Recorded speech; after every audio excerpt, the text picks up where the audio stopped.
Ona göre İslam şirki kabul edemiyor. Şirki. Çünkü ne için şirk? La ilahe illallah zikri. Şirk nedir? Şerik. Allah'ın şərikə ihtiyacı yok. Sənin şərikə ihtiyacın var. Sen mesela görürsən, nəsə götürürsən, köməyə çağırırsan kimisə. Ticarət edirsən, kimlənsə şəriksən və s. Amma Allah'a şərik olmaz. Allah'ın şəriki yoxdur.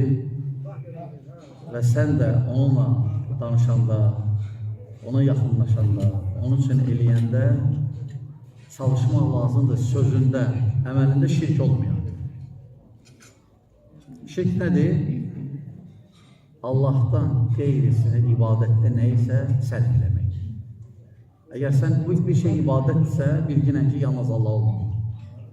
Əgər o ibadətdə Allah'tan qeyrisinə də onunla bir hissəsi, hamısın o yox, bir hissəsi sərf eləsən şirkdir. Şirk də ən böyük günahlardandır. Loğman Aleyhisselam öz övladına vəsiyyət edir və şirkdən başlayır. Və deyir ki, Allah Teala buyurur ki, İnnə şirkə ləhulmun azim. Şirk ən böyük zülümdür. Və tevhid də ən böyük adillikdir. Ona görə hər bir müsəlman birinci Allah'ı düzgün tanımalıdır, etiqad eləməlidir və əməl eləməlidir onun əmirlərinə və həmçinin onun qadağan etdiyi şeylərdən çəkinməlidir.